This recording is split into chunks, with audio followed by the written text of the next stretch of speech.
Let's roll, baby. Coming to you live from Studio 70 in beautiful New York City. It is year 3 of the Ringer Sunday pregame with the Wise Guys. I'm JJ John Jastremski. Let's welcome in the fellas. They're backed by popular demand. The two-time champion of the Wisest Wager Trophy, the great cousin Sal, the sharp-dressed Joe House from Washington, D.C., the wild card of all wild cards, Raheem the Dream Palmer in Las Vegas. Fellas, it's good to be back. We are on YouTube each and every Sunday morning from 11:30 to 1 Eastern. Subscribe, comment, do all the beautiful stuff that you do on YouTube. We want you as a part of the show as we're going to dive through game by game, winner by winner. I am stoked. I am fired up. So, Sal, 2 in a row now. You're trying for the three-peat. Let's not be like the Cowboys in the mid-'90s, okay? Oh, you know what? I couldn't hear what you said. There's something in my ear. Oh, it's this thing. It's this giant thing. Here we go. You're right. Going for the three-peat. Can I trademark that, JJ? No, real. I'm very, very excited. Week 1. Merry Christmas, fellas. None of our teams are eliminated yet. Our Mets and Yankees are doing well, JJ, or whatever, hanging in there. Let's go. I'm so pumped for this. Come on now. I like the positivity from Sal. And listen, when it comes to our team specifically, nobody had more positivity a year ago than our pal Joe House, who saw his Commanders win a couple of playoff games. They make it to the NFC title game. And Joe House, I'm going to say it now, as I hold the man's best bet trophy by the hairs on my chinny chin chin, which came down to week 18. I think a couple of guys on the panel may be thinking, hey, let's fade Joe House's Washington Seawards. That's become trendy here, buddy. Yeah, so trendy that I love the spot that Washington is in. Now, I will confess up front, the numbers do not support Washington as a big favorite here. And the crazy thing this week, we have 8 divisional games, and all of the trends with these divisional games point in the direction of the underdog. And we already have underdogs going 2-0 against the spread with these divisional games. So that would support the idea of the Giants, who always play Washington tough, coming through against the spread. But I like my guys taking care of business at home in week 1, JJ. We will save that for a little bit later on in the show. And I think the vibes are immaculate for a lot of different reasons. But Raheem, we were together in Las Vegas for a nice meal. We were together for the Eagles and the Cowboys. It's nice knowing that I can go into this first football Sunday of the year undefeated. Your Cowboys covered the number. I told you, should have bet the Cowboys. On Friday, the Chargers win outright against the Kansas City Chiefs. So we've had 2 games of football, Raheem. If there's a takeaway you'd have, what would it be? I don't know if there's a takeaway yet, but the thing I want to talk about is I've been second place behind Sal the last 2 years. Y'all 2 have been playing for 3rd and 4th place. I don't know about y'all, but I'm coming for the crown. Okay, well, listen, right now you're the Susan Lucci of the Ringer Gambling Show, Raheem. You're finishing in 2nd place. You're the Buffalo Bills of the early 90s. We'll see if you can break through. Sal is still absolutely obsessed with that trophy. Now, gang, if you've been following the Wise Guys here on the Ringer Sunday pregame, the last 2 years, we would break it down. We would start out fresh right out of the gate with a wise wager. We give you the rat line. We give you man's best bet. We're doing things a little differently this year, and I love what we are going to do. We still have all of those elements in play for the hour and a half that we are together, but we're hitting on every game. Every single game on this YouTube feed, on this YouTube channel, is going to be discussed, is going to be picked, and then we're going to dive in across the board. Let's start with the marquee game at 425. It's the Detroit Lions, who were everybody's darling a year ago, the #1 seed in the NFC. They are getting 2.5 points at Lambeau Field with Micah Parsons and the Green Bay Packers. Now, all of a sudden, the favorites to go and win the NFC North. I know there are some questions about Jordan Love and his hand.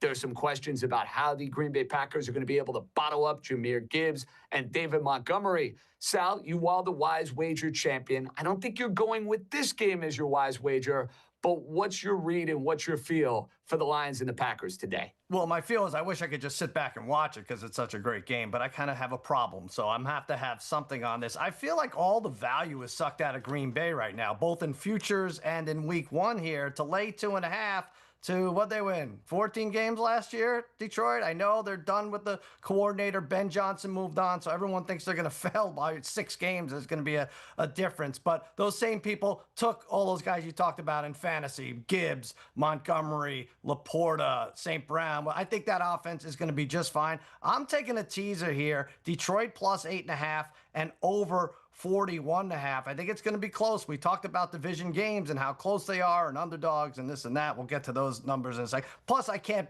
root for Green Bay after that Parsons trade. I can't. Sal, I got to correct you. Yes. Because that number is now Green Bay minus 1.5. Oh, all right. I'm still over a number, touchdown. Okay. That number has moved, and I just want to tell everybody my model actually has Green Bay minus 2.5. So interesting. I do think there's some value on the Green Bay Packers. And then when you look at the Detroit Lions, first things first, you're talking about a team that went 7-2 in one-score games last year. Last year, they played 14 out of their 18 games in a dome. This year, they're only playing 10 indoor games, and they start on the road in Green Bay. And I look at Green Bay as a team who has one of the best home field advantages in the NFL, probably behind Denver. You're talking 3 to 4 points at a time where home field advantage is declining. And I think Detroit, they're going to take a step back this year. You have the retirement of Frank Ragnow. You have the loss of guard Kevin Zeitler. You lose both your offensive coordinator, Ben Johnson, and your defensive coordinator. And more importantly, you lose your offensive coordinator, but then Jared Goff doesn't play during the preseason. So I think this is the time to buy on the Green Bay Packers. It's not a best bet for me, but with this line moving down to 1.5, I think there's some value on the Green Bay Packers. Give me that Packer money. Give it to me. I love the Packers in this spot, fellas. And I know Detroit screwed me on a variety of different occasions last year. But Raheem, differences on the offensive line, you're all over it. And let's not ignore the fact you got 2 new coordinators coming in. Ben Johnson's with the Chicago Bears.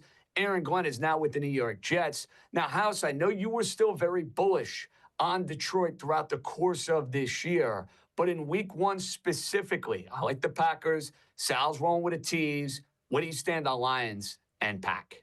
I like the Lions. I like the Lions in this week 1. Now, directionally, what you guys are pointing towards is all correct. I think the upside really resides with Green Bay in the NFC North this season. I think they improved immensely at the defensive coordinator position last year, and we haven't seen Green Bay really realize all of that. They were a very opportunistic defense last year, but I think with Micah Parsons inserted into the lineup, that's going to be a thing. But I really love the Lions in this spot because this is a classic nobody believes in the Lions opportunity here. They still have the talent on both sides of the ball. I know that the offensive line has seen some movement with Hall of Fame kind of guys potentially, but I still like the Lions. Remember, Dan Campbell, the last 3 visits to Lambeau comes out with wins. That home field advantage don't matter to Dan Campbell. And Dan Campbell against Matt LaFleur, 6-2. They swept the Green Bay Packers last year. So I think spot-wise, I'm inclined to go with the Lions, even though I think directionally Green Bay is going to win the NFC North this year. By the way, you talk about all these outdoor games for Detroit this year. Guess when you want to play the best date to play Green Bay in Lambeau? September 7th. Okay, we're fine. Great point. Great point. No one's gonna freeze today. Fair enough. Sal, just to confirm, Lions and over is your teaser. Yeah, that's right. I've got the Lions. They score a lot of points, 208 points over the last 4 meetings. That's 52 a game. No problem getting over on a teaser. Gentlemen, we are going to transition from Lions and Packers to a game that is going to feature not just 1, but 2 wisest wagers from 4 of the wise guys. It is a rematch of a game we saw in the divisional round a year ago. The Baltimore Ravens are a small 1.5-point favorite going in to take on everybody's Super Bowl pick. The Buffalo Bills, Josh Allen, Western New York, last year in the old stadium. But it's a revenge game for Baltimore. Remember, Mark Andrews, Lamar Jackson, the critical turnover in the first half. I think we're going to have a lot of agreement on this particular game. That's just my guess. That's just my gut feel. Raheem, this is a wise wager for you. What's it going to be, big boy? We're going to go with the Baltimore Ravens, minus 110 on the money line. I gave this out on the Ringer Gambling Show at plus 1.5. They're now minus 1.5-point favorites. Now, I have the Baltimore Ravens power rated much higher than the Buffalo Bills. I think this line should be around 2.5 points, even on the road. You look at the Bills last year. They led the league in turnover differential at plus 24. They had 32 takeaways. And if you remove the plays in which they forced a turnover last year, they were 28th in EPA per play. So that defense is extremely overrated. And not only is it overrated, it's coming into the season banged up. You have your rookie first-round pick, Maxwell Harrison. He's on IR. Cornerback Tre'Davious White. He's banged up. They don't even have a kicker right now. So I look at this Baltimore Ravens team, they should be able to score at will on this Bills team. And if you go back to that divisional round playoff game, the Ravens dominated in every statistical category. You know how Jay-Z said on Lyrical Exercise, I'm leading the league in 10 statistical categories right now? That's the Ravens and the Bills. They had them by total yards, passing yards, rushing yards, first downs, yards per pass, and yards per play. So basically, if they don't turn the ball over 2 times, they win that game going away. And then more importantly, the Ravens can slow down Josh Allen. You want to guess how many touchdown passes Josh Allen threw last year against the Ravens in 2 games? 0. We have as many touchdown passes against the Ravens as Josh Allen, the MVP, had against the Ravens last year. So I look at this Ravens team. They're the much better team. They're the much better offense, much better defense. If they don't turn this ball over, they're going to take this team into the deep waters, and they're going to drown them. So I give it a full-fledged endorsement. It's one of my 5 favorite plays. We're going to see it a little bit later on in the show when we all unveil once again our Ringer 107. I'm right there with Dream. It's not my wisest wager for this Week 1 card. Joe House, this game also happens to be a wise wager. So are you mano y mano with Dream, or are you guys as usual simpatico? Yeah, everybody knows how me and Dream get down. We are arm in arm lockstep on this game. I'm fine with laying the 1.5. Dream made the very compelling case as to why Baltimore is the correct side here.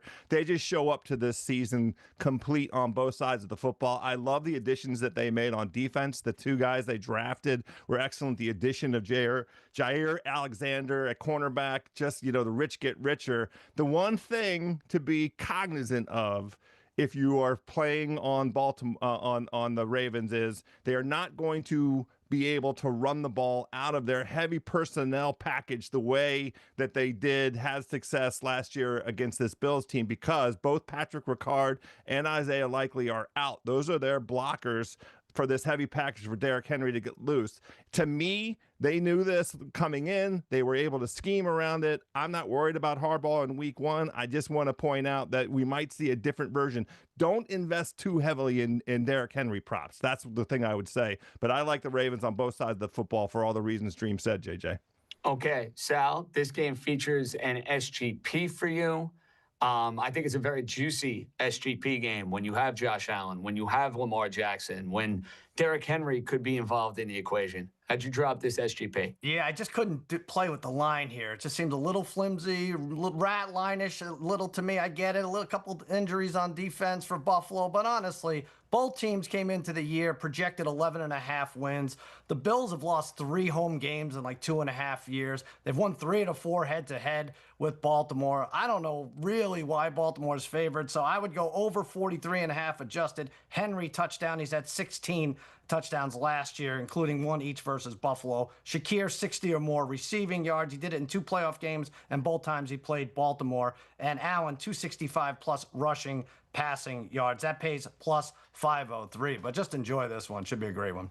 It's going to be a ton of fun. And speaking of fun, we now have the ability to interact with you. If you are, of course, watching on our YouTube stream and you want to leave a comment, you want to vote in our interactive poll, we have the committee of just the best and brightest that Spotify and The Ringer and everybody has to offer, led by Jack Wilson. Let's see that poll. Ravens, Bills, who you got for Sunday Night Football? And 75%.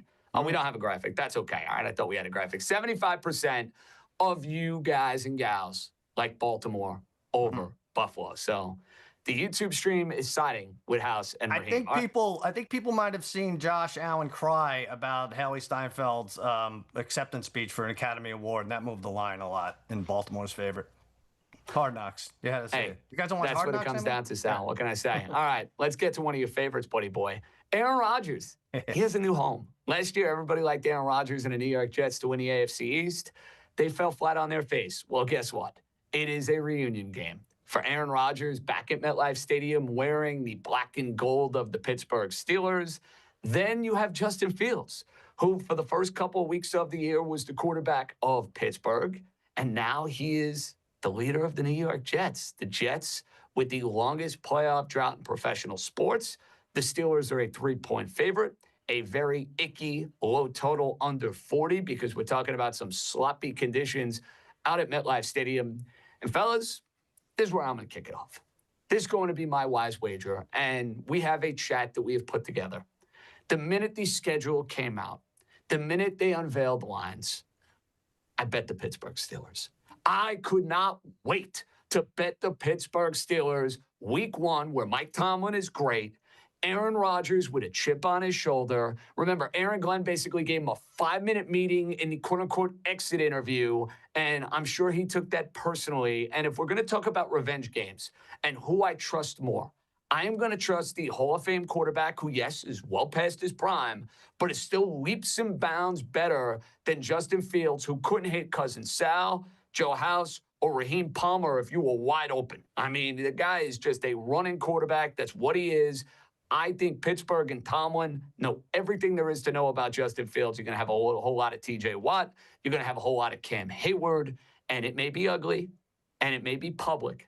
I don't care. Public's going to win some games. They lost on Thursday. They lost on Friday. Maybe a little public comeback on Sunday. Fellas, I'm taking the Pittsburgh Steelers as my wise wager, laying the 3. Raheem, can I get you on board? So I don't have anything on this game, but there's one thing I'm willing to watch for. There's been a lot of hype around running back Braylon Allen. You know, Breece Hall is the starting running back, but there's a lot of hype around Braylon Allen, you know, possibly taking some of his snaps. And if you look on FanDuel Sportsbook right now, his prop is at 28.5. It's been bet up from 21.5 to 28.5. And there's some guys out there who are sharp, who are still betting at this number. So I'm looking out for that. I don't have anything on it, but that's the thing I'm going to look for going forward, because I'm thinking that Aaron Glenn is going to, you know, run the ball heavily. I'm a little concerned about actually playing a side in this game, just because I do think Justin Fields in this particular matchup has a little bit of upside, because if the Pittsburgh Steelers, they can't really score, then Justin Fields can get out there and he can run and, you know, scramble. And I think he can probably keep this one close. Like, the total is 37.5. So they're not expecting a ton of points. So if the Steelers don't run away and hide in this game, I think the Jets can keep it close. So I don't have anything on it. Excellent point on Braylon Allen, who to me is going to end up being the Jets' #1 running back by the time this year comes to a close. I think they're already in a position where they're starting to phase out Breece Hall, and he just reeks of someone who's going to be dealt midway through this year. Okay, Sal, I know Aaron Rodgers, clearly one of your favorite players in the league. So it's time for the return of a little OMG. OMG involving Rodgers and the Steelers? Is that I had it? a bigger OMG. I keep scrolling FanDuel to find over under 3.5 plays. Does he last? Does he not last? You know, his debuts in MetLife not historically not great. But my OMG, Aaron Rodgers over 19.5 completions. The world is upside down. I'm betting a positive Aaron Rodgers prop. I listened to the Aya Weirdo and did my own research, and here's what happens. After his first 2 starts last year, Rodgers had 20+ completions in 13 of 16 games. A lot of that was because his team was playing from behind in garbage time. I expect short passes to get familiar with the Pittsburgh offense, and then maybe they're losing in the 4th. He gets 7 or 8 freebies. He'll get to about 22 completions, and hopefully that team loses. Hopefully you don't have too much money on -3. By the way, the Steelers special. Steelers losing first half. They lose the first half, win the game, 6-1 odds. Get on it now. It hit 5 times last year. Sal, you said the world is upside down. How upside down is the world? Because are we going to see you on an ayahuasca retreat next summer? Next summer, maybe next Sunday. I don't know. You know what? If I end up winning the wisest wager trophy this year, I might go join Aaron Rodgers on an ayahuasca retreat or whatever the hell they're calling it. Joe House, I'm on the Steelers. Raheem's kind of staying away. What's your read on this game? Yeah, I almost fired on the Steelers here. I really like the situation for them. First of all, week 1, Mike Tomlin, that defense, we know that the Steelers defense is the best unit of the 4 units on the football field here. And they are coming absolutely prepared, over-prepared, because they're facing a quarterback that was on their gosh darn team last season. I just don't see, even with, here's the thing. Yes, the Jets are going to run the ball. They're trying to establish a run. They just lost I think their best offensive lineman. I think No, not think. He is their best offensive lineman. Sorry to jump in there, House. He is their best. Right, I know Elijah Vera Tucker. Right, so that is, I feel like a pretty big deal for a team that wants to establish the run and run the ball. These two teams might combine for 90 rushes, which is why I would still play the under. But people have tried to fade the Steelers last year early in the season, and that came at their own financial expense. I like the Steelers here. I just don't know enough about this Aaron Rodgers situation to fire. Boys, we go from one New York team to another New York team. It's the Giants, who have all of a sudden a whole lot of positive vibes, a whole lot of good energy, rumors and reports that there could be a Jackson Dart package as soon as this game against Joe House's feel-good Washington Commanders, who, yes, were playing in the NFC title game a year ago. Jaden Daniels was a revelation, all that good mumbo-jumbo. Well, if you want to play Washington today, you're going to pay the price. This line is at 6.5. You have a total at 45.5. Now, Mr. Wise Wager Champion. Sal, normally, when it's a Washington Commanders game, I give Joe House the T-Bucks. That's usually what we do. Yeah. But because this is going to be a wise wager for you, and we know, back-to-back champs. Yeah, I've heard it 20 times already throughout the course of the show. I have to give you the honor, sir. Your first wise wager of 2025 will be.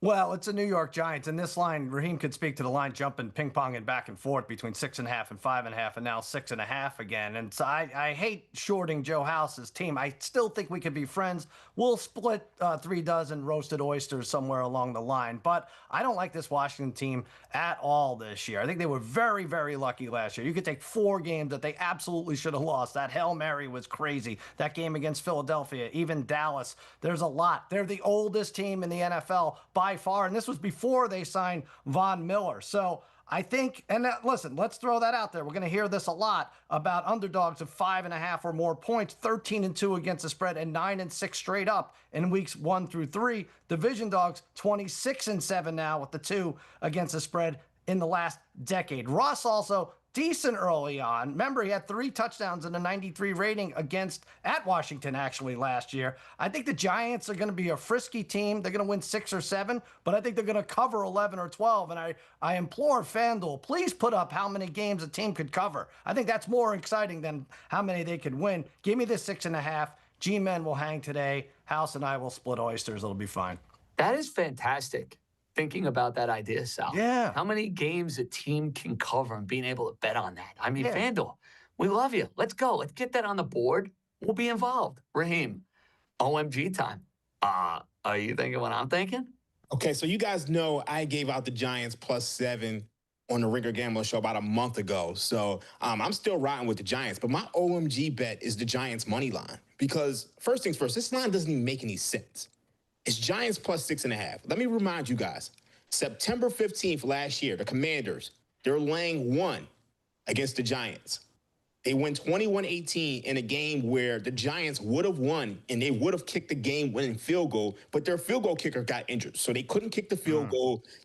Commanders, they take the ball, drive down, kick the game-winning field goal.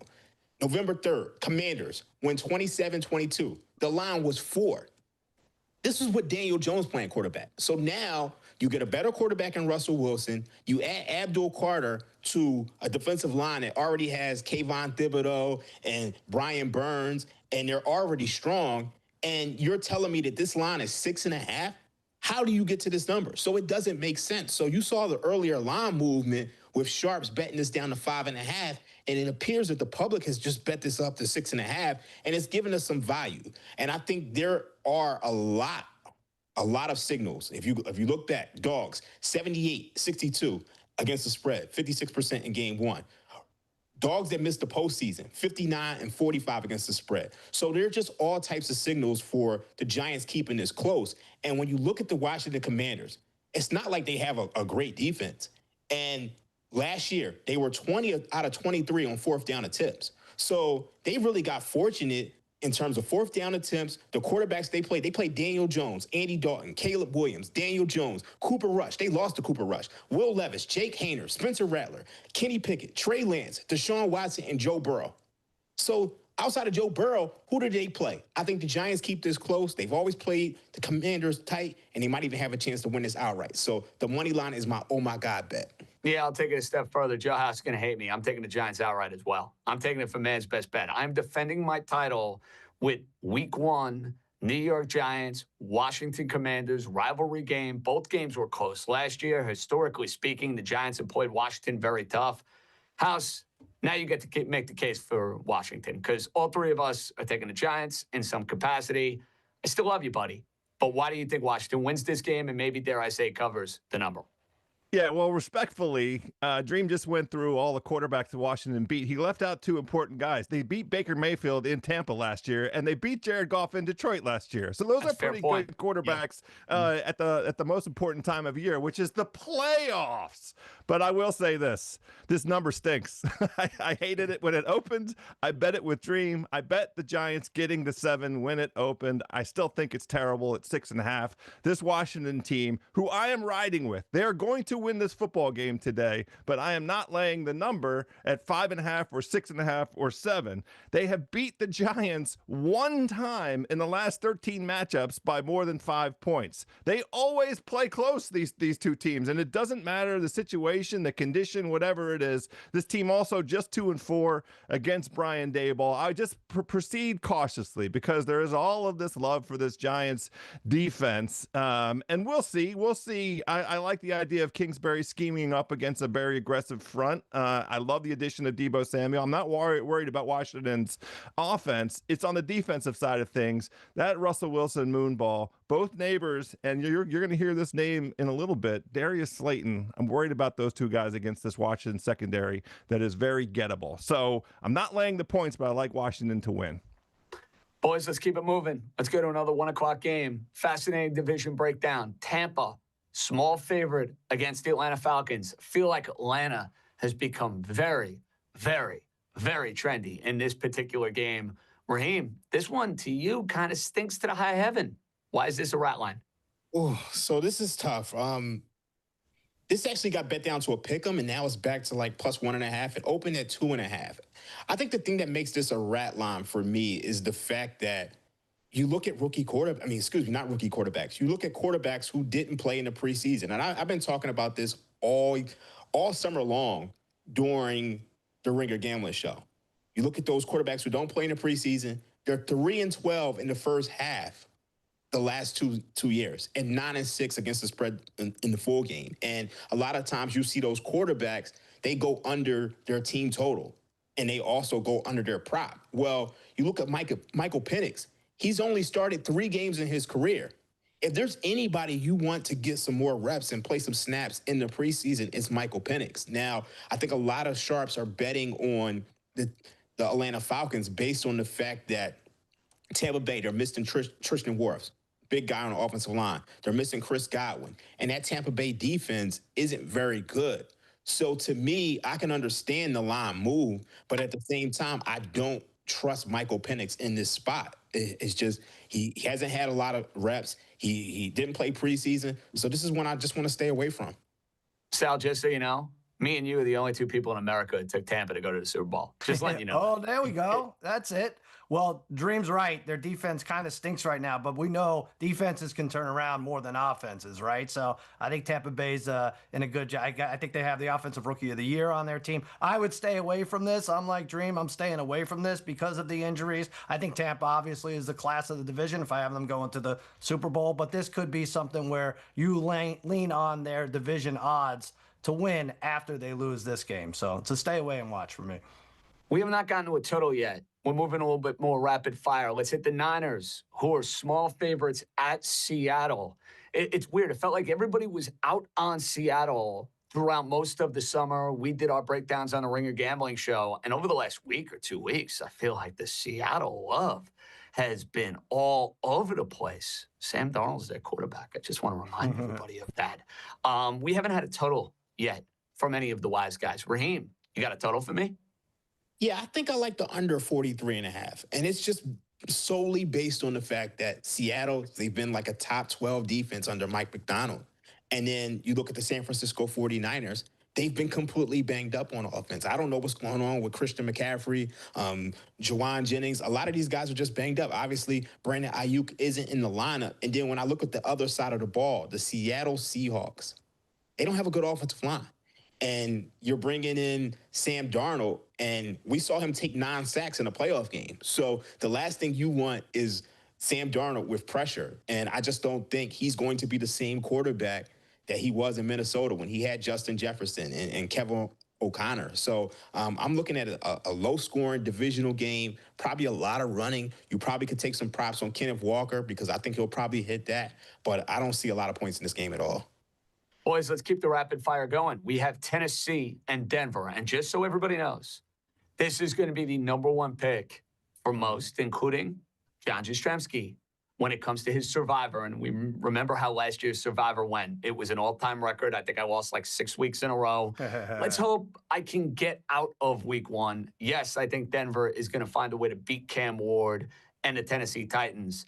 Sal, you get involved in this game. How so? Well, I'm getting involved the same way you are. I have them in every Survivor. I have them in every money line parlay. But here's a cautionary tale. It's easy to say rookie on the road, rookie quarterback on the road, hostile territory, especially in Denver where people have to figure out how to breathe against a good defense. And from what we saw last year by almost all metrics. But cautionary tale, I did this last year when Caleb Williams, I think he was home actually, rookie quarterback, I went against him versus Will Levis. That was my wise wager. And Will Levis threw passes that scientists are still trying to examine today, figure out what happened. So in that instance, it was the second-year quarterback that sucked and the freshman who took the W. So be careful. That said, I'm all over Denver.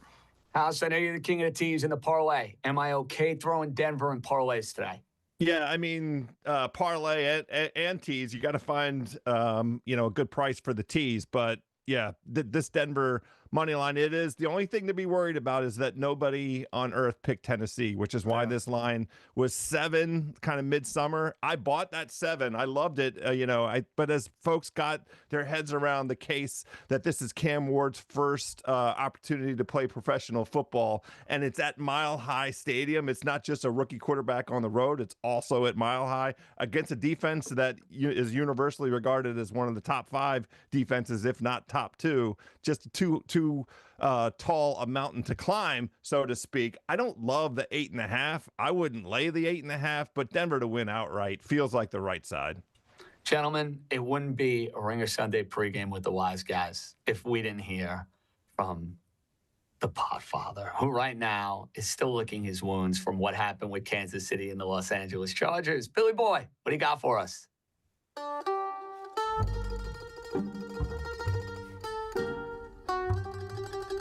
What's up, wise guys? Glasses Bill having coffee here on a Sunday morning here in beautiful Los Angeles. I'm still mad at the Chiefs. I hope they had a horrible weekend. Screw them.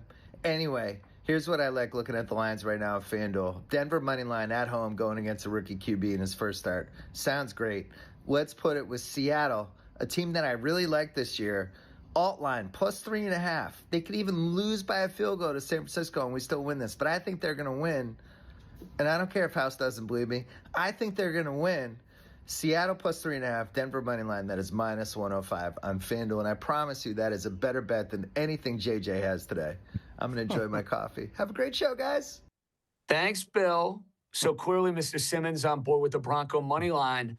I got to be fair on this, Sal. I don't love Seattle in this spot. If I had to play this game, I'd be taking the Niners. Well, first of all, what a joy it was to have Jon Stewart join us there. I mean, that's such a nice surprise. We're going with Jon Stewart, not Tim Allen. Was that I was him? getting Tim Allen vibes myself. J-Stu, good job by you. He has a whole show to prepare for tomorrow, and he joins us here. No, listen, I kind of like it. I like Denver money line, and I like Seattle plus 3.5, although I think like Detroit benefiting from going to Green Bay in early September, same kind of thing with San Francisco in Seattle. I would have liked the spot for Seattle more in November where like 4 of 49ers top 7 players are, injured and Seattle's home and it's colder, but I like that. And then again, though, he's 0-1 in his Ringer 107. Why are we trusting Bill Simmons or Jon Stewart, whoever that was? Yeah. Joe House, I'm just wondering, I didn't get a chance to hear your full-fledged breakdown of the Ringer 107. Was this a play, San Fran, Seattle, you endorsed, or were you kind of bullied into this one? So, no, Bill wanted to play Seattle getting the points, and I made a passionate argument against it on the basis that I just want to see the Seattle offensive line one time. I just want to see it. I mean, they were so bad last year. They had Geno Smith in disrupted state so often. That offense with all of those weapons, especially in the receiver room, never really got going. And they won 10 games to their credit, and that was because of the defense. But I don't want this I don't want to see this offensive line with Nick Bosa on one side, Mikael Williams on the other, teeing off against Sam Darnold, who is one of the worst quarterbacks historically in the NFL in that disrupted state. I said to Bill, why don't we just wait? Why don't we just sit tight and watch this? I understand the case against San Francisco. They were all busted up last year, and then the news comes down that McCaffrey's got a calf. He's playing. He's confirmed in today. And the receiver room for San Francisco doesn't exactly, rate a gold star. But the reason to me for San Francisco, Seattle, is just to stay away. Let's see what that offensive line for Seattle is all about. Jens, 60% of our YouTube stream via our interactive poll, and you want to vote, you want to comment, you want to tell me how good looking I am. I understand. I know I look really, really good today, even though I'm sweating profusely in the studio. But 60% of you guys and gals are riding with Mr. Simmons. Okay. I have to say something, because I think it's the right bet, but it's the wrong application. And I say make it make sense. Right bet, wrong application. Help me, Raheem. So it's a money line parlay with the Broncos, and then you're taking the adjusted spread, and you're taking the adjusted spread with Seahawks, right? Yeah, plus 3.5. Yeah. That's what he's doing. Okay, so what's the juice on that? What's the juice on that? It's whatever he wants. He kind of got it to minus 105. Yeah. So for me personally, if I'm going to do something like that, and I know, these teaser lines have kind of gotten out of whack, but you look at the Seahawks game, it's a low total, 43.5. You're not expecting too many points. I personally would just rather play the teaser and, go through the key numbers of 6 and 7 on the Seahawks. You're getting 7.5 on the Seahawks, and then you're laying 1.5 with the Broncos. I would rather do that. Fair enough. Okay. Let's get to something that I know you like because I've spent like the last 48 hours with you, and we've gone through these games like again and again and again, like we're studying for the SATs. Houston and the Rams, juicy game, 3-point spread, a lot of uncertainty with Matthew Stafford, but that Texan offense, new offensive coordinator, no Joe Mixon, a lot of questions there. Dream, you don't like this game. You love this game. You're barking with this game. Let's hear.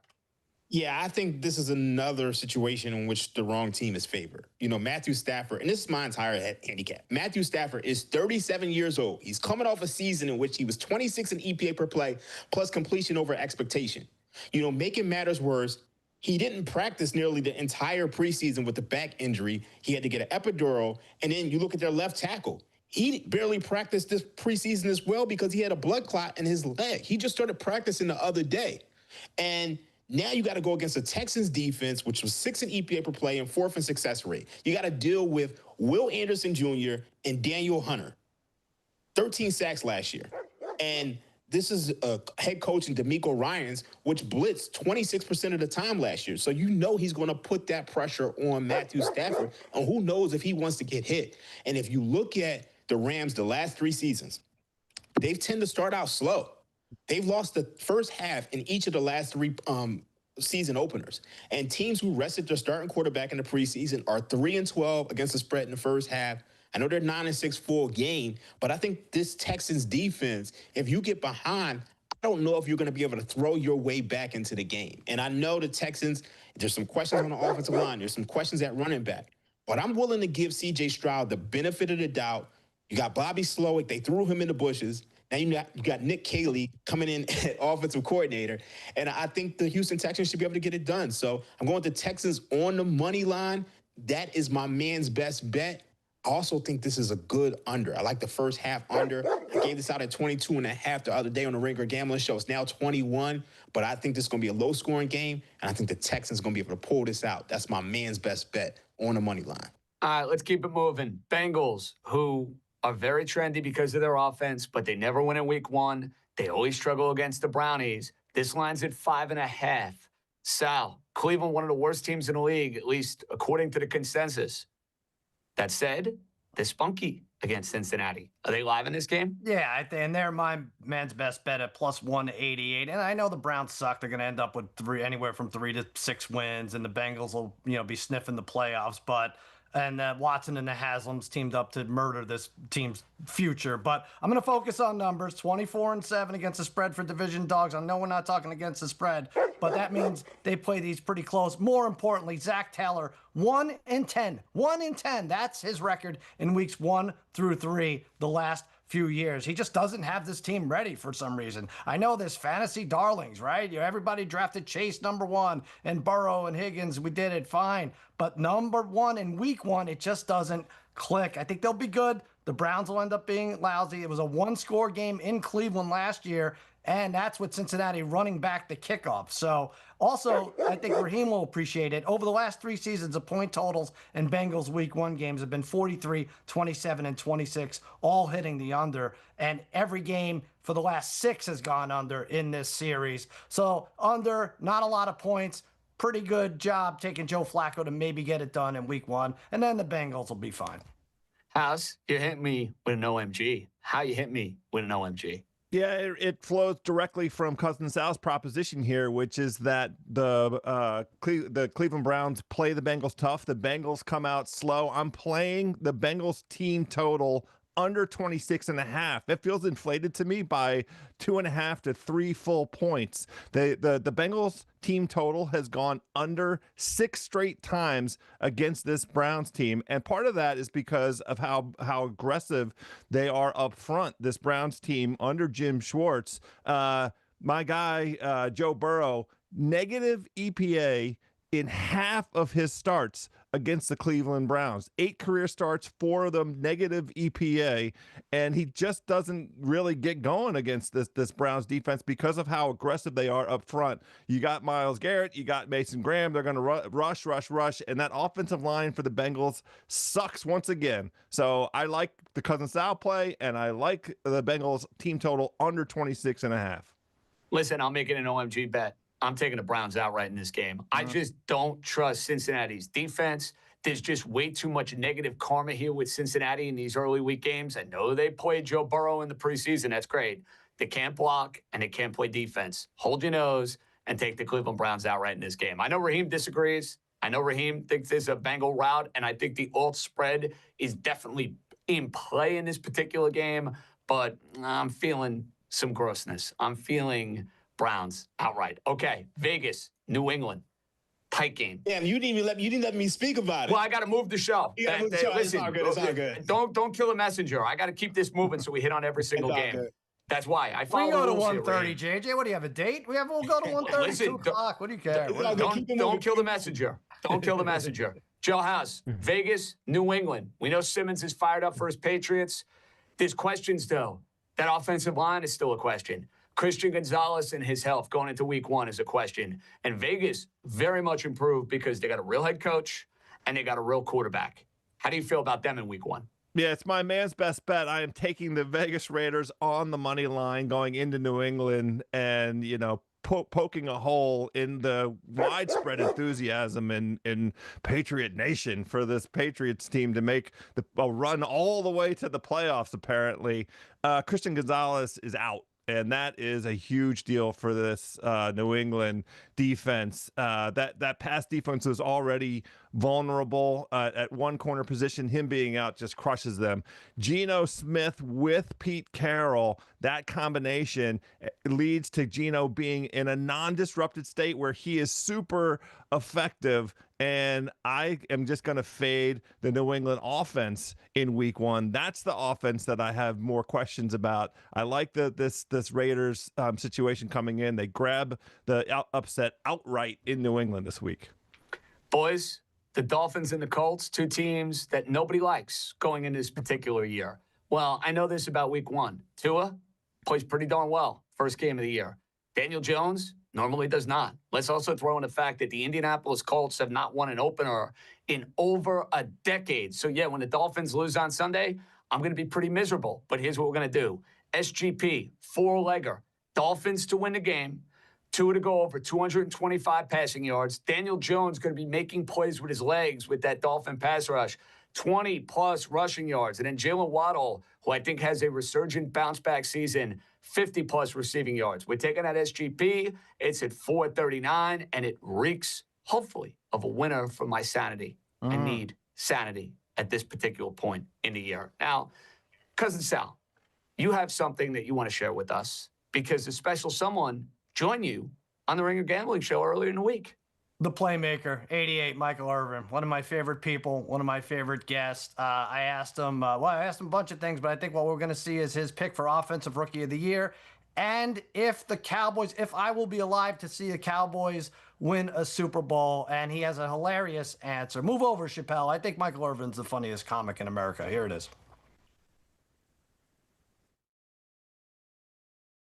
One more thing. I thought maybe your free bet would be Offensive Rookie of the Year. Do you like any of these receivers? It's been a couple of years since a receiver won Rookie of the Year. Hunter is 10-1. McMillan, you get 12-1. Egbuka, 16-1. The kid from Green Bay, Golden's 22-1. You like any of them? Have you seen any? Man, I would, if I pull out and snatch out, I like the Matthew Golden pick, only because I know Christian Watson stays hurt a little bit. Right. And I know they want to go up the field. With Michael now there, you see what I'm saying? To get the QB. So I would have that out there. But the guy that's going to win it all, going to be Travis Hunter. It is going to be Hunter. Yeah. It's going to be Hunter just because he has two folks. Because Jacksonville gave him what they needed to give him. They gave him the receiver first. You know what I mean? They gave him the receiver first because Trevor Lawrence is there. And now you'll see what he is at DB. So all those people say he can't play both ways. You'll see. Because the kid is so smart and he's so quick. He's going, I guarantee you, he'll have enough picks and do some things with them once he gets his feet wet. All right. I like that. This is for Offensive Rookie of the Year. I just don't know how many snaps. You get a coordinator in there. It's maybe he's tired or something. It's almost beyond his control. But see, that's because you're on defensive side. See, but his biggest thing is they have to do something with Trevor Lawrence. That's true. He's the best receiver they got. Yeah. He's the best receiver they got. So he'll be able to play that game. All right. One more thing. Back to the Cowboys. I'm going to ask you point blank, Michael Irvin. Will I still be alive the next time the Cowboys win a Super Bowl? Yes. Yeah, you'll be alive in February. I will?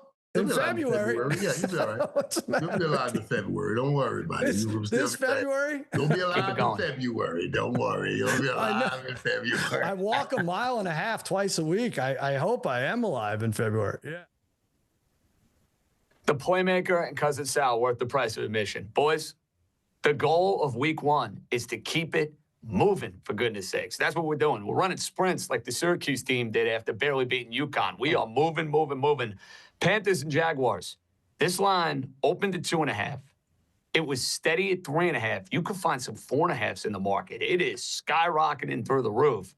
Raheem, because I rudely didn't allow you to get some thoughts in on Browns and Bengals. Now, as a token of my appreciation, I'm giving you the T-box on an SGP for Bryce Young and Trevor Lawrence. Let's hear. All right, we got a 4-game, same-game parlay. Jags minus 2.5. We got to get under that key number of 3. We got the over 46.5. This is key because the Panthers were 32nd in defensive EPA per play, and the Jaguars are 31st in defensive EPA per play. So this is going to be a shootout. Next, we got Ted McMillan, over 4.5 receptions. If you look at the Panthers, they traded Adam Thielen, and then Jalen Coker got injured. So who's going to get all the receptions? It's going to be their rookie in Ted McMillan. Go over 4.5. And then finally, we got Trevor Lawrence over 225 passing yards.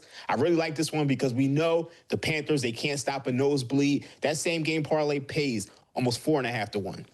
I like it, Raheem. Sal, you got a player prop in mind for this game? I do. I have high hopes for Jacksonville. I think they win the division this year, and this is a game they have to take care of business in, obviously. You know what else I like? FanDuel's new Your Way feature. They did it their way. I guess Frank Sinatra had stake in FanDuel. I don't know how it works, honoring the classic song with this gimmick. So you go to the Your Way tab on FanDuel. You scroll to the left or right, and you get pretty much adjusted odds for whatever you want. Travis Etienne, 53. I just picked the number. 53 or more rushing yards. I think he breaks out this year for the Jags. Not a great season in 24, but he had good games against the Bills and the Jets. Look at this, 53 plus rushing, plus 213. Worst run defense in the league he's up against. Go to your way, scroll right a bit, and get to 53 plus 213.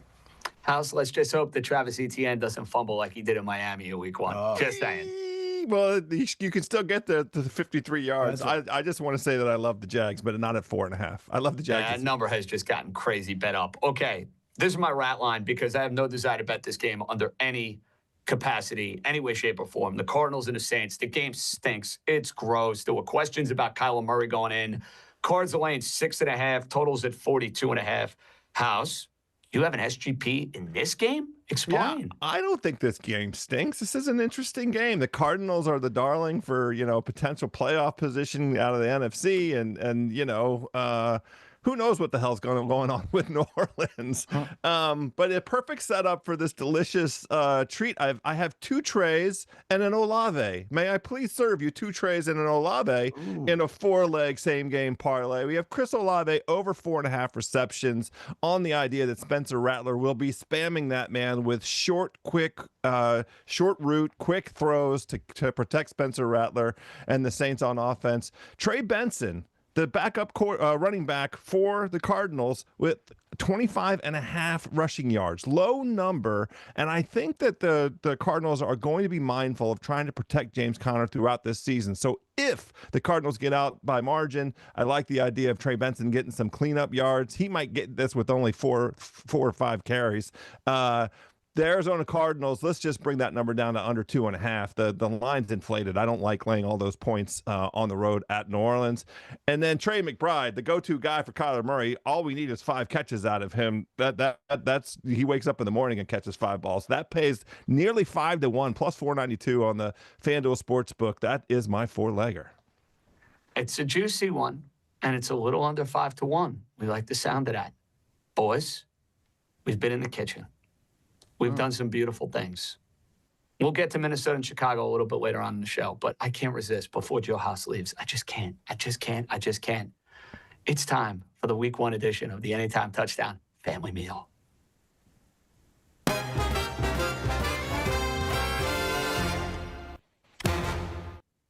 Oh, it's beautiful music. Hopefully it's a beautiful dish. Sal, speaking of Saints Cardinals, what are we feeling? Well, I'm going to go Kyler Murray, and I'm giving you a small snack. He's a small quarterback. We're going to get a little small snack. You ever see those yogis, those strawberry yogis? You get a little tiny pack of yogurt-covered strawberries, and you get anywhere from 2 to 12 in there. Anyway, that's what I'm doing. That's my snack. For him to score a touchdown. High hopes for the Cardinals. Very low expectations for the Saints run defense. Against quarterbacks in 24. Baker at 97 yards rushing. Nick 75. Drew Lock ran for 60 for crying out loud. I think Murray runs and hits pay dirt. Number 32 rushing touchdown of his career. Plus 210. Let's hit it. Juicy. Okay, House, you're going to that Giant C-Words game, and it's not a Washington player. You're going with a Giant anytime touchdown. Yeah, I intensely dislike the Giants, but I will say the bacon, egg, and cheese at the bodega is phenomenal. So if I have to go in the direction of a Giant, what I'm looking at is the idea of Washington playing single coverage against this Giants offense, and Russell Wilson cooks single coverage. The Commanders last season, top 3 rate of single coverage. I am not tapping the obvious answer in the direction of Malik Neighbors, who crushed Washington last year twice. Instead, I am looking at Darius Slayton for an anytime touchdown at plus 430. This is a sneaky way. This man runs deep routes and gets separation. This is a little bit of a long shot at plus 430, but I think this is the recipe for the Giants to be competitive. Russell Wilson throwing those moon balls down the field, Darius Slayton getting separation. He is my selection for an anytime touchdown. Raheem, I love your anytime touchdown pick. I think this dude is going to be an absolute monster for the Jacksonville Jaguars. So is it their number 1 wide receiver? Yeah, I'm going to go with Brian Thomas, plus 136. We got the prime rib special. I'm in Vegas right now. Might go down to Golden Steer and go get me one of those prime ribs. Really, really good. But I already laid the case out for this one. I mean, the Panthers got the worst defense in the league. Trevor Lawrence is going to be throwing early and often. You could add this one to the same game parlay I gave y'all earlier if you want to. But for the sake of this is my family meal, prime rib, Brian Thomas, anytime touchdown plus 136. So you guys gave out all these fantastic food items for the family meal. You know what I decided to do? Some sloppy seconds. Sloppy seconds. That's right. Justin Fields. It's sloppy seconds these days. Pittsburgh Steelers had him. He's no longer their quarterback. I still like these Steelers to win and cover this game. But I think Justin Fields is going to have multiple carries. I think he's going to be heavily involved when the New York Jets find their way down the goal line. And his touchdown price, it's juicy. It's way better than sloppy seconds. It's plus 235. Let's add Justin Fields and an anytime touchdown. So our full screen family meal, if you want to parlay these 4 anytime touchdowns on the FanDuel app, which you should because we're in the giving spirit. It is Kyler Murray, it is Darius Slayton, it is Brian Thomas, and it is Justin Fields. And you see that total right there. Absolutely, positively fantastic. 2 wide receivers, 2 quarterbacks. I like it. Let's do it. We are so due, Sal, to hit one of these, by the way. Like, at some point, the family meal is going to come home to fruition for every single one of us. It's got to happen. We deserve it. Some of us deserve it. Yeah, I agree. Yeah, let's do it. Let's get it in. Now, in case you're joining the YouTube feed a little late and you missed all 4 of what our wise wagers may be on this particular week 1, here's what we are looking at. House and Raheem, and we changed the rules a little bit this year. We are going to allow the same wise wager on a particular Sunday because we're not doing it right out of the gate. House and Raheem are siding with the Baltimore Ravens. Now, Sal, I am correct here. You are taking the New York Giants plus 6.5 as your first wise wager of the year. Yeah. I mean, it's good to go 1-0, and then there's a little less pressure to defend this beauty. Well, I hope so. Listen, this is a week where I'm actually rooting for your wise wager because it is actually a part of something that I have brought to the table for the Ringer 107, and I'm betting a money line, and I'm way too invested in the Giants, and I'm going with a bet that I made back in May. Sometimes you don't want to overthink it, and if I'm wrong, you know what? I'll tip my cap and call Sal my daddy. What can I say? So 1 Giants play, 2 Ravens plays, 1 Pittsburgh Steeler play as the wise wagers for this week 1. Now, Joe House, if you want a parting thought, you know what it should be? The fact that all 3 of us are heavily aligned taking the New York Giants. You know what normally happens when the 3 of us are aligned and then you have one of the wise guys on an island. He's a lone wolf. Maybe this will end up being your moment to crow and talk some smack when you see us next week. I'm not going to say anything. I'm just going to sit tight, enjoy my bacon, egg, and cheese, and watch number 5 cook with his brand new weapon in Deebo Samuel. That's going to be a match made in heaven. Deebo Samuel, anytime touchdown, whatever that price is, it's plus odds. I looked at it long and hard. Maybe like around plus 150. That would be my guy. First touchdown as well. Deebo Samuel. That's my parting shot, JJ. House, enjoy the games, buddy. I will see you Monday on the Ringer Gambling Show for East Coast Bias with Raheem Palmer and this guy. The triple threat will be reunited. We're going to have Anthony Dabbundo swapping with Joe House as he goes and gets his meal ready for C-Words and Giants and the rest of week 1. It's the Ringer Sunday pregame. Stay with us right here on YouTube. See you, House. Sorry about your loss. And we're not wasting any time. Dabundo's ready to go. I thought we had a break. We don't need a break. That's right. We're not on television. The beauty of streaming in 2025. Dabbundo, before we get into anything, our stake bet is on the line. You know, we're going to have your wise wager. We're going to have a bunch of things that you bring to the table. Dolphins, Colts, money line. It's medium rare, cream spinach, shrimp cocktail, a couple of cervezas of my choice. Are you ready for this wager to finally be over and done with? Yeah, it's all I can think about, right now for the last few weeks. Because it's not even about the steak dinner. It's about the bragging rights. And last year, the first time we ever met was some random week 8 maybe, and it was just the worst game of the week. It was Dolphins Colts. The Spotify office, we were together. We had to wedge it in the corner on the tiny TV because it wasn't worthy of the big screen, and ended up being Tim Boyle in the final drive against my Colts. But yeah, I'm nervous. The more and more I've dug into the matchup, the less confident I feel. I have not wagered an actual dollar on this game, but pride is on the line. It should make you feel better, though, that a whole lot of people are coming in and betting the Miami Dolphins. Yeah. That's got to be encouraging. Well, I mean, everybody's recited the same Tua stat, which I get. I understand it. It's totally real. But I'm not sure the Dolphins have an NFL secondary. So if Daniel Jones is ever going to have a game where things go well, this feels like the matchup where it has to happen. Now, Can I Sal, just say something about this Go ahead. matchup? I love the bets. I love the side bets. You're betting a stake. I feel, JJ, even though it's a coin flip game, you should have spotted him. You should have bet. You would lay odds here to a team that's lost 11 straight openers. Like, No, that's the hell crazy. with that, Sal. There's no laying odds when his Oh, team is man. favored in the game. I don't care about those 11 straight. I know you don't care, of course. You got the straight up deal. I think, by the way, the loser should have to eat steak tartare because there's more opportunity for those to be loaded with bacteria. See, I like That when the sounds- loser. Yeah, I like That when sounds the loser has to miserable. suffer. That just Yeah. is giving me the heebie-jeebies. All right, I Dabbundo. also just realized that with House departing, the four of us have one thing in common so far. What is that? We are not 0-1. Yeah. Oh man, that's a low Oh, blow you right said there. it. You said it, not me. I'm just let that be on record. I don't want the bad karma because I'm going to chill. You know what? I like that, Raheem. I like that. Just I'm going you know, down with the ship all year long. Stay I'm just zen. gonna talk Stay trash. zen. Okay, Dabbundo. It's now time for a wise wager. You've heard an hour plus of the four of us breaking it all down. You're giving us a total right out of the gate, and it's a late afternoon total. Let's hear it.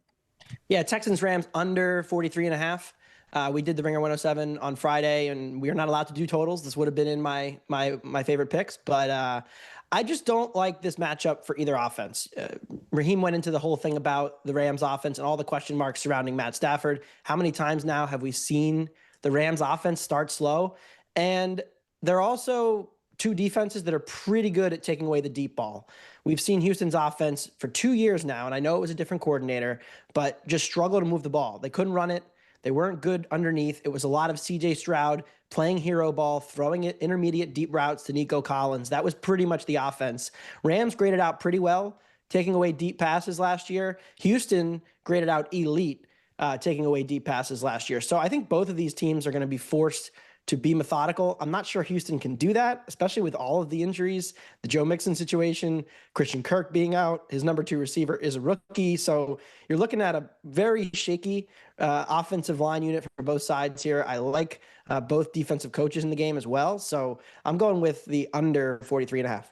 Yeah, I think that's a short play. I like it a ton, Dabbundo. I think it's a gross football game between the two. Too much uncertainty with Matthew Stafford and that Houston Texan defense, plus the fact that the Rams pass rush, pretty darn good too, comes to play. Under with those two teams. Okay, we need an OMG bet for you, and it's juicy. The one you were bringing to the table, 4-1 odds. I can't wait for this, Dabbundo. What is it? Trevor Lawrence to score a touchdown, up to plus 420 right now. I just put it out on Twitter at FanDuel. I think this is not that different from what we saw Friday night with Patrick Mahomes, and I'm still celebrating with the win we had with House and Sal on Wednesday. It's a quarterback who doesn't score a ton of touchdowns traditionally, but a quarterback on a team that has really, really struggled for almost multiple years now in the red zone.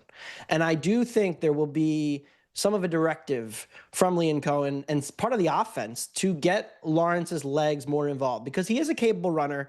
And I have just watched this team run halfback dive into a wall inside the 5-yard line over and over again for multiple years. Cost me money betting on them, cost them wins. They were so bad in 1-score games last year. A lot of it was because they couldn't score in the red zone. And so I think Lawrence will be unleashed a little bit. And facing a pretty bad Carolina defense, especially against mobile quarterbacks, really struggled with that last year. We saw like Bo Nix have a ton of success running against them. So I'm going with Lawrence to score. I wouldn't be surprised. There were some rumors about a tush push too. So you wouldn't rule it out. He's a pretty big guy. Lawrence plus 420 to score. I think that's a very good price. Now, curiously, Dabbundo, Panthers, Jaguars. Do you like the Jaguars in that game? I kind of agree with what House said. Like, I think it's really, really hard to make the case that they should be a full 4.5 here. Like, you're buying a lot of offseason Jaguars helium. Also, it's hard to price Carolina because like that defense did get to historically bad levels at points of last season. They come into the season healthier, but they weren't good in the first half of the season either. So I think, between the Carolina defense and not being sure what to make of them and all the uncertainty with Jacksonville, like I guess somebody who has market influence really likes Jacksonville. I understand it. I kind of respect it, but I'm not getting involved. I like the Bundo's pick. I got to push back. I got to push back a little bit. Dabbundo, let's say if Trevor Lawrence doesn't get hurt last year and they play week 17, week 18, what do you think that number is? It would probably, I feel like 4.5 is a fairish number. 5.5. Yeah, so I think It's so hard to say because, again, like Jacksonville, it wasn't just Lawrence. Like that defense was almost as bad as Carolina. These were the two worst defenses in the league last year. So, and I think that's my point. Had they played week 18 last year, I think this line would be where it is now. And I think that line opened up 3.5 because of how well Bryce Young played down the stretch of last year. And a lot of times we see that play doesn't necessarily carry over. Right. So like if you take the full season number, because like I'm looking at my model right now, I have this Jacksonville -4. Right. Yeah, that's fair. I don't know. I think the young hopium is funny. Like Steven Ruiz made a really funny point when he was on with Sheil about this on the NFL show, where like if you just did a blind test and just pulled up all of Bryce Young's numbers, yeah, like he made a couple highlight plays that maybe made it out of the 1 p.m. red zone vortex. But it wasn't like the Panthers all of a sudden became this great offense. Like he had 1 or 2 really good games and then a couple okay games. They almost beat the Chiefs. Everybody got excited. There was legitimate improvement, but it wasn't like this guy's all of a sudden a top 12 quarterback or top 15 quarterback. He's being rated on a curve because he went from horrible to competent. Right. Yeah. No question. And you have to be careful with these guys that play great style in meaningless games in December when their team is out of it. There's no stakes. There's no ramifications. And I think a lot of folks look at certain teams and say, oh, well, they played well down the stretch of last year. That means starting this year, they're just going to pick up right where they left off. You got to be very, very careful with that. Anthony Pierce got hired as a head coach based on what he did at the end of the year. And then he started the next 2 seasons. He was trash. Enough said with Antonio Pierce. Excellent. Yeah, it's good. You want to get the franchise, you want to get the fans excited about something. So like, hey, look what he did towards the end of the year last year. But I'm with Dabbundo here. I like that a lot of us are taking first touchdown or anytime touchdown from a quarterback here. I also like Lawrence at 5-1 for comeback player of the year. I kind of think he has to make a statement. I know he got his money, he got paid, but this is do or die for Trevor Lawrence. With all due respect to our guy Dak, Raheem, who was favored for that award at +250. He looks like he's going to compete, but I don't mind Trevor Lawrence at 5-1 there. All right, boys. The Ringer 107 is this really fun competition that we have put together with a bunch of the shows. Bill and House are together. Sal and Dabbundo are together. Myself, Raheem, and Ariel Epstein are rocking as a triple threat. The fantasy guys are involved. Shields Lone Wolf, he's involved. So basically the rules of the competition are as follows. We get 5 picks a week. It's carrying over into the postseason. You can't do more than 1 money line parlay or tease. I can guarantee this. Raheem, Ariel, and myself will never take a money line parlay or a tease because I don't think it should be included in the rules, but I don't make the rules. So I just follow along. I do as told. Let's take a look at the 5 picks for everybody rocking and rolling with the Ringer 107. So you see right there, Team Bill Simmons, and apparently they're going to have a team name. They fell short with Kansas City. Fell short. That's 0-1 to start the year. Is the he rest eliminated? Of their picks, Sorry. I read in The Athletic that they're already eliminated, House and Simmons. Well, and if you remember, Sal, the lines from the Podfather indicated that they should be favorites in this particular competition. If our friends at FanDuel still have them up, you know, like the Kansas City Super Bowl odds were adjusted after the loss in week 1. The Charger playoff odds were adjusted after week 1. I think we got to adjust those lines a little bit, FanDuel, after Simmons' team goes and starts 0-1. Their other 4 are Atlanta, Chicago, Baltimore, and a money line parlay of Jacksonville and Denver. Raheem, those 5 picks, what stands out to you? Out of Team Bill Simmons? That's right. See, it's definitely the parlay, just because, like I said earlier, it's the right play, wrong application. But I kind of wish them the best. Well, I wish them the worst, actually, because... Well, the problem is you're wishing them the best on Baltimore and you're wishing them the best on that parlay because you have Jacksonville, and we have Jacksonville at least in our Ringer 107. Yeah. We haven't hit on the Monday night game, Dabbundo. This is a really tough Monday night game for me because Chicago has become very, very trendy. They have the new coach bump. Ben Johnson's been in the division from his time with the Detroit Lions. But, man, I know there's just this great unknown with J.J. McCarthy. Minnesota's got a lot of talent on that team. I almost feel there's a reason why they're favorites in this particular spot. I haven't bet the game. It reeks of a rat.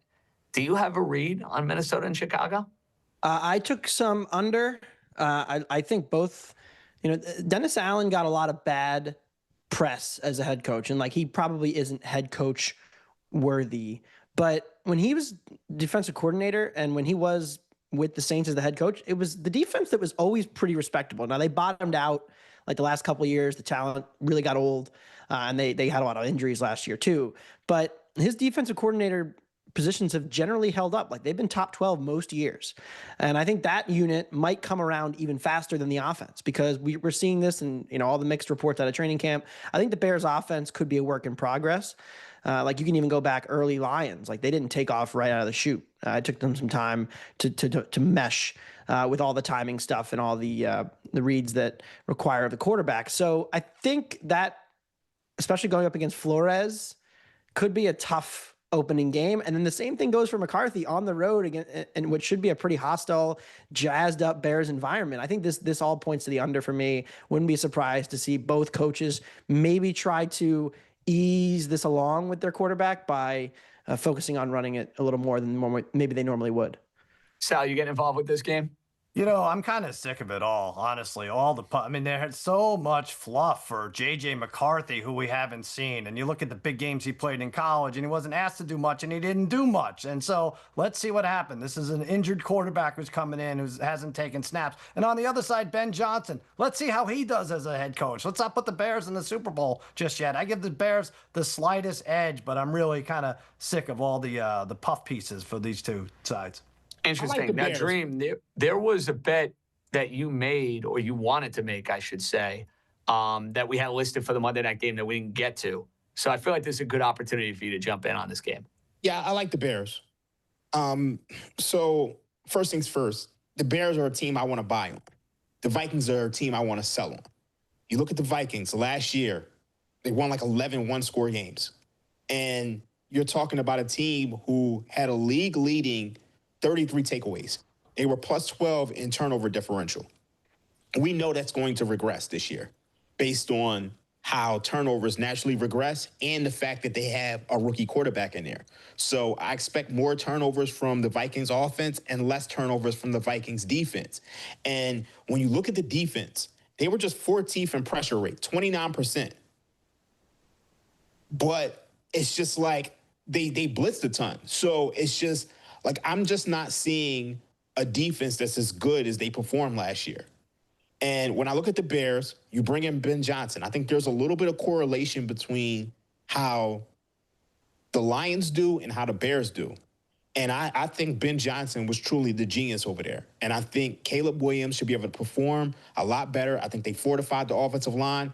If you look at last year, Caleb Williams took like 68 sacks. Jared Goff took 30. So if you can just cut that number in half, and which I expect them to do with a lot of short passes, right, I think that makes this Bears team dangerous. And they're a team that I actually think can challenge for the division. So I think this Bears team is going to surprise a lot of people. I look at my model. I make this game 21-21. And we know the trends about divisional home underdogs in week one. I like the Bears. I think the Bears win this game outright. I even think you can sell some points with the Bears. You want to lay 3.5, go ahead and do it. The Bears win this game. Sal, very bullish Raheem is on the Chicago Bears. Been hearing that all summer, so we'll see how it plays out Monday night. Okay. I'm worried about Dabbundo. He's battling COVID live on air, as we could see. Like 3 sneezes already to the right. You're right, Dabbundo? Do we got to test you? Is it 2020 all over again? Allergy season's getting to me right now. It's not great. Yeah, he's spending too much time, Sal, at the U.S. Open. So whatever the got my nasal spray at the ready. Extracurriculars might have been. I think they're rubbing off on AD. Yeah. I was actually watching U.S. soccer last night. A very unpleasant experience, I should add. You're a disturbed individual. You go right from the tennis to the soccer. I mean, you're something else. Are we gonna get? Do we have time to work in some Alcaraz Sinner today at 2:00? Is it gonna? I'm sure we do. We'll get to it. There were a couple honorable mention bets though that we did not get to as we were running through the show. Sal, you have 2 player props that I want to hit on. One in the Saint game, one in the Niner Seahawk game involving Cooper Kupp. Get those in before I see that Ringer 107 again. What did I do? Oh, with the Saints, with the Rattler. Oh, With the Rat Man, yeah. That's my rat line, I guess. Under 38.5 first quarter passing yards. By the way, I'd love to hear Raheem's take on this, but people are going crazy with these first quarter overs. This one, 10, 15 yards first quarter. I think, and this is someone who I know this flies in the face of my race to 10 thing in basketball, but I don't know. I think you got to get very lucky to hit some of these overs in the first quarter. You're lucky, to have 2 possessions in NFL games, maybe 3. But even if they do have 3 drives, I don't like 39 or more passing yards for Rattler. He's essentially a rookie. I know he had 6 starts, he had 5 picks and 5 fumbles. I'm going to take my chances. He had a higher interception rate than touchdown rate. Maybe some garbage time yards at the end of this game, but I don't see it. I think a conservative plan, screens to Alvin Kamara and whatnot. Kellen Moore and Doug Nussmeier are not going to do anything flashy early on. So under 38.5 first quarter passing yards for Spencer Rattler. Sal, I feel like I just thought of an idea. Go ahead. Let's break into NFL team organizations and into the room, and let's steal the script. Oh, that's all we have to do? Yeah, That's it? We'll know exactly who's getting the plays designed. Oh, So you're telling me it's Watergate, but NFL version in 2025. Yes. Yeah. I like it. Just I the world kinda needs like it. another gambling scandal, so we'll be All right on it. Of course. Except now do me you a said favor, it. guys. You said it too Pull- loud. Yeah. I want that Ringer 107 back up because I think there's a pick that Dabbundo and Sal are going to mock, and it's not one of mine. Can we get that Ringer 107 up quickly? Because there is, fellas, a 2-team parlay from the Ringer Fantasy guys. Oh, yeah. Cincinnati and Arizona. Who screws that up, Dabbundo? Cincinnati. I think. My barber placed that bet as well. I made fun of Heifetz for this on Friday. I was getting my haircut Thursday, and we were talking through, of course, the Eagles home opener was Thursday night, and Barber was all excited and told me his Eagles parlay. I said, oh, what do you think about Sunday? And then he said he bet a parlay of Cincinnati and Arizona. And I thought to myself, oh, man, I'm not going to say it. It could win, right? They're both sizable favorites. I mean, on the road. it should in theory win, but that's why it's dicey, Raheem. You know what I mean? Yes, in theory, Cincinnati and Arizona are huge favorites. They should win the game. Week 1, we know one of these teams always finds a way to screw it up in these spots. Always. He likes it. I listened to the fantasy segment too, by the way. I'll say this, but first of all, fading a barber is really ironic if we chose to do that. It sure is. Add him to the 107. But yeah, I mean, I'm all over the Browns here, especially plus the points. And, Zach Taylor really needs to, who benefits from a great quarterback more than Zach Taylor? I don't think it's talked about enough in the slow starts and everything out there. So I think the Bengals screw that up. So I'm looking now, fellas. Team Bodega Locks, and you guys, what are you, the handicapos? Do I have That's that right? Yeah. You make sense. Handicapos, okay. Yeah. Italian. We're capos. both- Better get it right. See, this is where we have Baltimore money line. You guys have 1.5. So I feel like we got cheated there. I feel like you guys did get a little screwed. Here's the thing. It's the same odds. Yeah. The odds were the same, so Right. I chose Baltimore money line. Yeah, why wouldn't you? That's what a Yeah, smart so person would do. That's your fault. Well, Fair. So here's what's going to happen. The Ravens are going to What be you telling me? down 7. Baltimore's going to win this game by 1? They're going to be down 7. We've seen this before. They're going to be down 7 with a minute to go. 23-22. Yeah. Lamar brings them down. They score. Harbaugh puts up 2 fingers, and instead of this time, they're actually going to get it because it seems like they never get it when they go for it, and they're going to win the game by 1. And then there will be an inquiry. Yeah, I just I get confused I'm ready because for it. these picks were supposed to be ATS, and unless Raheem has a better understanding of what the S means in ATS, I think we should be picking by spreads here. So I don't know, maybe I'm wrong. Listen, I think that is the Here's- sort here's of the discrepancy problem. that Here's the needs to go to the Zen Master of the Ringer 107, and he Here's can my- weigh here's in the, on it. here's the problem. If y'all can do a money line parlay, why Then why can't you do minus 110? Excellent point. I hate the money line parlay anyway. Well, If I this do is- too. It should yeah. go, but we don't I make the hate it. rules. So that was my way of capitalizing on I gotcha. the All fact right. that y'all doing a money line parlay. Because if it's going to be minus 110 on the money line, I'm going to take the money line. That's This- right. this is a Flex on him, classic- Raheem. Flex on him. Flex Classic. on him. Don't. Hate I the didn't do a player, money line hate the parlay. He's game. not flexing on anybody. We're not No, doing he's money flexing line on the parlays. competition. Yeah. He's my teammate, Sal. I got my teammates back. I'm loyal. All right. That's your problem. We're going to win. That's like Look, if you throw out my teammate, I'm going to charge them out like Darryl Strawberry and Jeff Nelson did in the 1998. bundle, you got room for one of these on your shelf back Oh, there? man. We're going to have matching trophies for the No, team that capos. trophy, let me tell you something. I don't know if the shelves here in New York City are big enough for it, but it is going to look ultra sexy instead of this little Yankee bobblehead we have right here. Oh, yeah. Is that a George Costanza or Anthony Volpe bobblehead, JJ? No, Anthony Volpe bobbleheads get thrown off the 70th floor. So you don't have to worry about that. And If they open these windows, it would be chucked into the East River. Guys, we have 5 minutes left.